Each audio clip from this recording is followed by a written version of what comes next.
Assalamualaikum Umi. Waalaikumsalam warahmatullahi wabarakatuh. Umi, saya mau bertanya, Silakan. gimana caranya kita menentukan waktu untuk mandi besar Umi di saat haid? Karena katanya harus menunggu sampai benar-benar bersih. Tapi kan ada juga tuh keputihan yang warnanya keruh. Saya bingung di mana darah, yang mana keputihannya Umi. Terus Baik. yang di waktu pertama haidnya juga kadang sebelum haid masih ada agak kuning-kuning. Itu keputihan atau darah, saya bingung ngitung harinya Umi. Masya Allah. Baik, baik. Iya, terima kasih Umi. Baik. Assalamualaikum. Waalaikumsalam warahmatullahi wabarakatuh. Baik.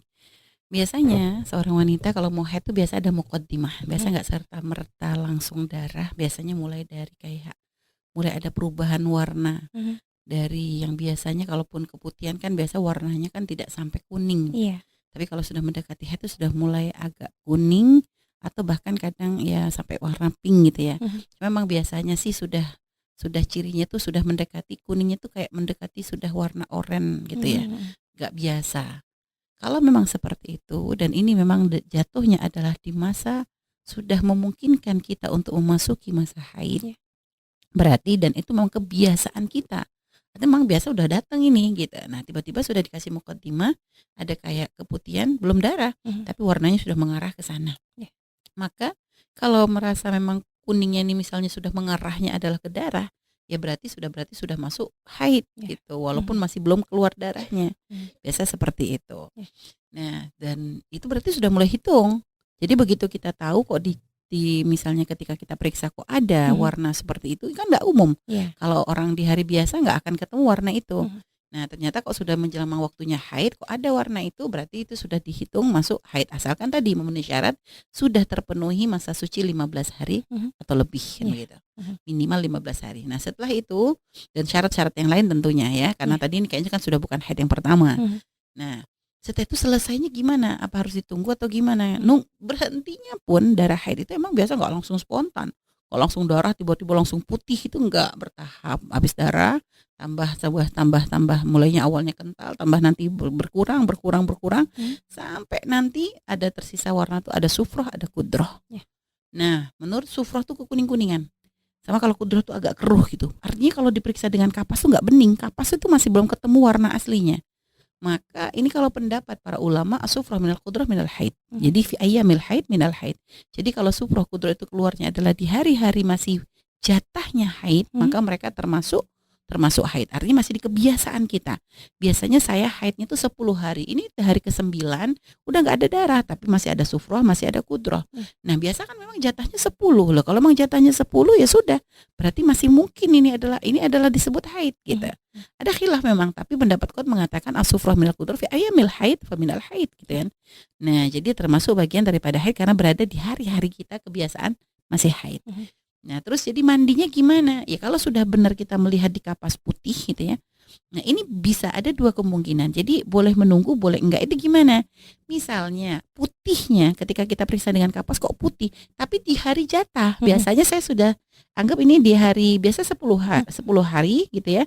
Ternyata di hari 9 kok putih. Nah, ini biasanya kan saya biasanya masih sebelum belum suci nih. Maka saat itu Anda boleh memilih dua. Boleh langsung mandi besar atau boleh nunggu. Karena biasanya kalau orang tuh kebiasaannya 10 tiba-tiba hari 8 atau 9 kok putih, itu biasanya nanti datang lagi gitu loh.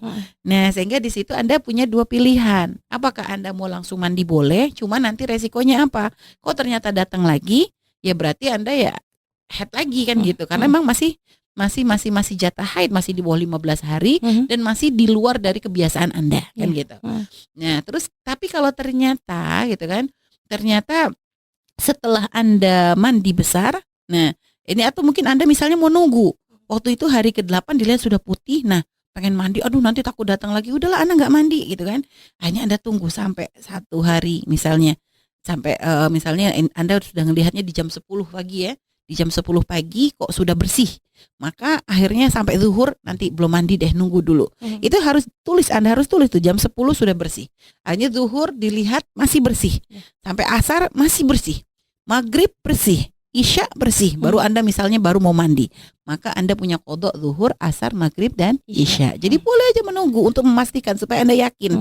Nah, itu boleh, cuma resikonya kalau Kalau ternyata nanti benar-benar nggak datang lagi, maka Anda punya qadha sholat. Jadi gitu. Makanya bisa dipahami ya.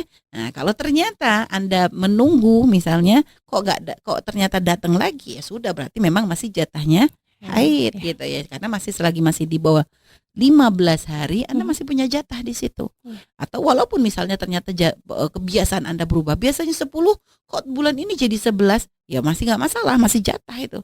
Jatahnya pokoknya 15 gitu ya. Jadi tidak lebih daripada 15 hari, tidak kurang daripada 24 jam, didahului masa suci tidak kurang dari 15 hari. Jadi seperti itu ya. Wallahu a'lam bishawab. Masya Allah, Umi mohon maaf kalau misalkan ngeceknya pakai jari terus dimasukin terlalu dalam, itu asan nggak, Mi?